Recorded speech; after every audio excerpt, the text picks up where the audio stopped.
Hello friends, welcome to your YouTube channel S W study with Gurukul. और आज जो topic हम पढ़ने वाले हैं that is the Carl's Rogers theory of personality. Friends, कैसे कार्ल्स रॉजर की पर्सनालिटी थ्योरी थी हम वो पढ़ने वाले हैं। तो कार्ल रॉजर का मानना था, उनका बिलीफ ये कहता था कि जो भी लोग हम होते हैं वी आर इनहेरेंटली गुड। मतलब हम जब अंदर से अच्छे होते हैं, क्रिएटिव होते हैं और जन्म से ही होते हैं, मतलब इनहेरेंटली होते हैं। बट क्या होता है, we become destructive the when there is development of poor self concept within us. मतलब जब हम अपने ही खिलाफ जो कॉन्सेप्ट होता है वो उसको बेकार कर लेते हैं, या हमारा सेल्फ कंसेप्ट जो है अच्छा नहीं होता है, and that can be due to some external constraints, और जिसकी वजह से हम जो है अपने आप को वैल्यू करना छोड़ देते हैं या वैल्यू करना कम कर देते हैं, उससे हमारी पर्सनालिटी डेवलपमेंट में फ़र्क पड़ता है। तो basically Carl Rogers believe that हर इंसान जो है एक सेल्फ एक्चुअलाइजेशन की तरफ काम करता है, मतलब अपना मैक्सिमम पोटेंशियल पाना चाहता है। सेल्फ एक्चुअलाइजेशन मतलब अपना मैक्सिमम पोटेंशियल, अपनी काबिलियत, अपनी ये जो कैपेबिलिटी, अपना कैलिबर है उसके मैक्सिमम पीक पे पहुंच सके और उसका यूज़ कर सके। And they must be in state of congruence. Congruence का क्या मतलब है अभी हम आगे पढ़ने वाले हैं। तो बेसिकली रॉजर्स ने 3 डिफरेंट कंपोनेंट्स का यूज़ करके अपनी पर्सनालिटी डेवलपमेंट दी है। तो क्या थे वो 3 main component of self concept? वो है self worth, self image and ideal self. इनको हम पढ़ लेते हैं ताकि हम उनकी थ्योरी को बेटर समझ पाएँ। तो पहला क्या है, सेल्फ वर्थ। तो जब हम सेल्फ वर्थ की बात करते हैं तो self worth means self esteem.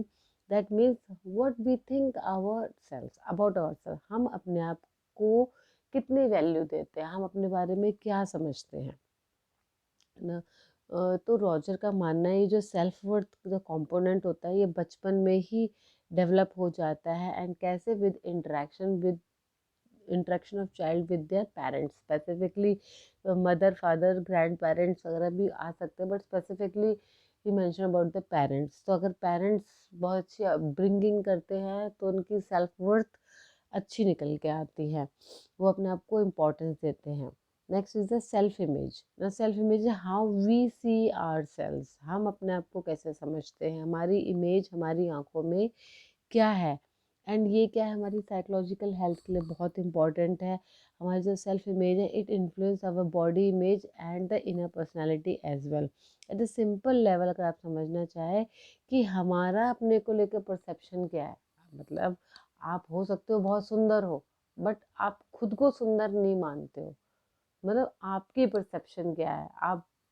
और कुछ लोग होते हैं जस्ट एवरेज लुकिंग होते हैं, बट फिर भी उनका कॉन्फिडेंस बहुत हाई है, वो अपने आप को बड़ा सुंदर और बहुत कैलिबर वाला और एबिलिटी वाला मानते हैं। तो दैट मीन्स सेल्फ इमेज क्या है आपकी, आप कैसे अपने आप को देखते हैं एज अ पर्सन, आपकी thinking, feel and how, and that also effect की how you will behave in the world.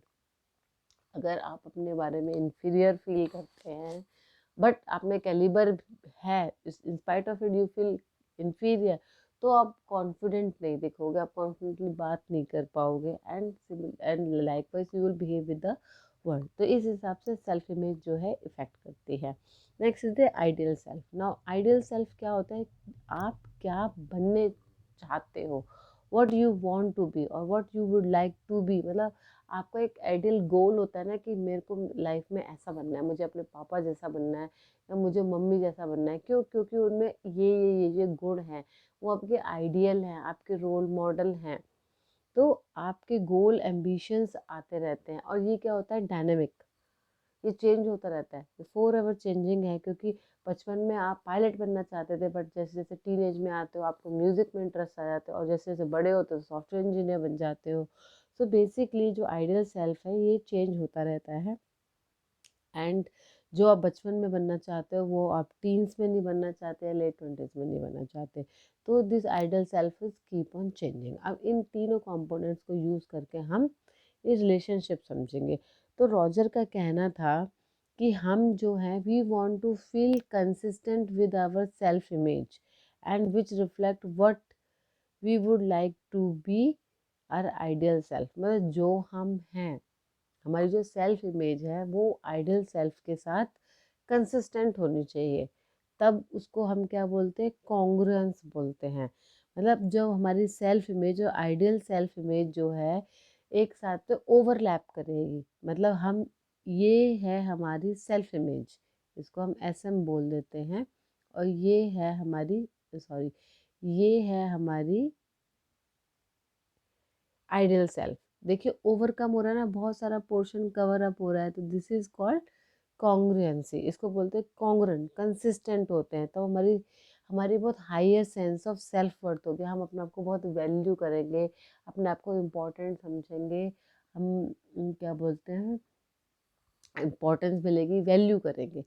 At the same time क्या होगा कि अगर जो हमारी सेल्फ इमेज ये है और आइडियल सेल्फ इतनी है, जस्ट टच होके जा रही है, तो इसको हम बोलेंगे इनकॉन्ग्रुएंस। इनकॉन्ग्रुएंस क्यों? क्योंकि ओवरलैपिंग नहीं हो रही है, जो हम बनना चाहते हैं उससे हम कोसों दूर हैं, तो उससे क्या होगा, हमारी पर्सनालिटी में डिस्टॉर्शंस आएंगी। क्यों? क्योंकि हमारी सेल्फ इमेज डिस्टॉर्ट हो जाएगी, हम अपने आप को वैल्यू नहीं करेंगे, अनएक्सेप्ट करेंगे, हमें लगेगा हम ये भी नहीं कर सकते, हम किसी भी लायक नहीं है, बहुत इन्फीरियर फील कर सकते हैं। तो बेसिकली रॉजर का कहना था, जब आइडियल सेल्फ और सेल्फ इमेज की जो कॉपी है वो ओवरलैप करते तो कॉन्ग्रुएंसी होती, और नहीं होती तो इनकॉन्ग्रुएंस होता है। and which makes the role of positive regard and self-worth very important। तो कार्ल रॉजर का कहना था, किसी भी बच्चे की 2 बेसिक नीड्स होती हैं, 1 is a positive regard from other people and self worth. तो पहले हम सेल्फ वर्थ की बात कर लेते हैं। रॉजर्स का कहना था कि जब हाई सेल्फ वर्थ होती है, जब इंसान खुद को बहुत वैल्यू करता है, तो सब इंसान जो है बहुत कॉन्फिडेंट होता है, उसमें पॉजिटिव फीलिंग होती है अपने लिए, एंड वो अपनी लाइफ में चैलेंजेस को बहुत हैप्पीली फेस करता है, और फेलियर भी होता है तो उससे वो घबराता नहीं, निरंतर प्रयास करता रहता है, and he is open to new experiences and the people. On the contrary, when person with low self-worth are there, they may avoid challenges in life, they are, well, they will not accept themselves, they will, their life will be very painful and unhappy at times, they will be very defensive and guarded by other people। तो कहने का तात्पर्य ये है कि they will be like under confident, अपने आप को वैल्यू नहीं करेंगे, इम्पोर्टेंट नहीं करेंगे, इम्पोर्टेंस नहीं देते हैं, एंड दे स्पेंड्स देयर, मतलब उनकी लाइफ बहुत पेनफुल और अनहैप्पी हो जाती है, and other people take role off, other people take charge of their lifes. तो this is about the self worth. और next is the positive regard. तो रॉजर का कहना था पॉजिटिव रिगार्ड जो है बहुत इम्पॉर्टेंट है। क्यों? क्योंकि किस पे निर्भर करता है, how other people evaluate and जज यू, मतलब ये सोशल इंटरेक्शन पे डिपेंड करता है। Social interaction most importantly your parents और फैमिली का होता है, कि positive regard is how other people evaluate and जज यू ऑन सोशल इंटरेक्शन, मतलब दूसरे लोग आपको कैसे वैल्यू कर रहे हैं, कैसे ट्रीट कर रहे हैं, कैसे सोशल इंटरेक्शन हो रहा है। तो रॉजर ने भी ये पॉजिटिव रिगार्ड जो है 2 तरीके से बताया हुआ है, एक अनकंडीशनल और दूसरा कंडीशनल। ना अनकंडीशनल जैसे नाम से पता चल रहा है कि कोई कंडीशन अप्लाई नहीं है, एंड यहाँ पे जो पेरेंट्स अपने बच्चे को जैसा है वैसा प्यार करते हैं, मतलब जैसे बोलते हैं ना, टेढ़ा है पर मेरा है, कोई बात नहीं। कुछ मम्मियाँ होती हैं कहते कोई बात नहीं, इसने ये कर दिया तो कोई नहीं जी, कोई गल नहीं है, ऐसे। So this is called positive regard which is not withdrawn, मतलब बच्चा चाहे कोई भी गलतियाँ कर ले, मिस्टेक कर ले, बट फिर भी उनके जो पेरेंट्स हैं वो बच्चों को सपोर्ट करते हैं, प्यार करते हैं, इर्रेस्पेक्टिव ऑफ द थिंग कि बच्चे क्या करते हैं। तो इसको बोलते हैं अनकंडीशनल पॉजिटिव रिगार्ड। तो इसके फ़ायदे क्या होते हैं, बच्चे को लगता है कि मैं बहुत एक्सेप्ट किया जा रहा हूँ, बहुत अच्छी सी बॉन्डिंग डेवलप होती है, वो फेलियर्स को बहुत अच्छे से टेक कर पाते हैं अपने, और आगे निरंतर प्रयास करते रहते हैं लाइफ में कोई पोटेंशियल को हासिल करने के लिए, और सेल्फ एक्सप्लोरेशन के स्टेज पे पहुंच जाते हैं।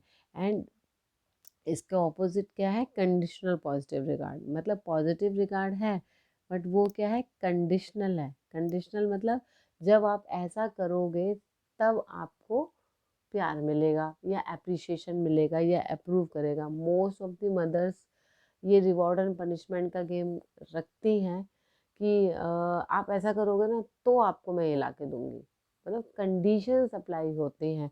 तो यहाँ पे क्या होता है, कभी कभी चाइल्ड के मन में ये भावना आ सकती है कि he is not loved, and उसको डर भी रहता है, उसको पेरेंट्स के अप्रूवल का भी इश्यू आ सकता है। So basically eight extreme person who, and जब इनके साथ ही ज़्यादा डीप प्रॉब्लम हो जाती है तो ऐसे जो बच्चे हैं they constantly strive for approval from other people. वो हमेशा दूसरों की तरफ देखते रहते हैं कि अरे हमें अप्रूव मिलेगा कि नहीं मिलेगा, लाइक दैट। मतलब उनको डिपेंडेंसी हो जाती है एक तरफ की, एंड उनको एक तरफ से रिजेक्शन और फियर होता है फ्रॉम फेलियर्स, वो चैलेंजेस से भी थोड़ा बहुत डरते हैं।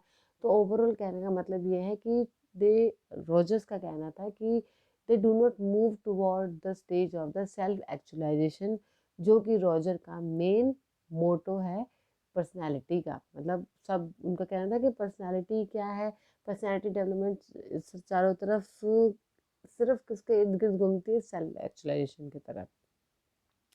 मतलब सारे लोग सेल्फ एक्चुअलाइजेशन की तरफ काम करते हैं। तो रॉजर का कहना था कि कंडीशनल पॉजिटिव रिगार्ड होता है तो सेल्फ एक्चुअलाइजेशन रीच कर पाना थोड़ा सा डिफिकल्ट हो जाता है।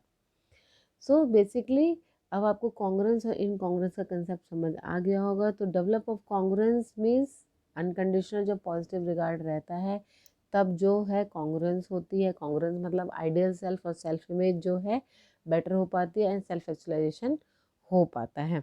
एंड वेयर एज इनकॉन्ग्रेंस क्या है, देयर इज डिस्क्रिपेंसी। डिस्क्रिपेंसी मतलब डिस्टॉर्शन रहती है, ओवरलैपिंग नहीं होती है of self picture, self image बोल लीजिए, and ideal self. So this is the incongruence. So friends, this was about the concept of the congruence and incongruence, which was very relevant to the theory of the Carl Rogers of the personality.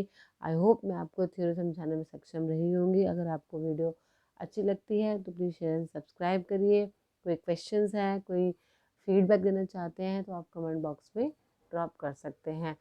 मिलते हैं next video में, तब तक के लिए bye bye.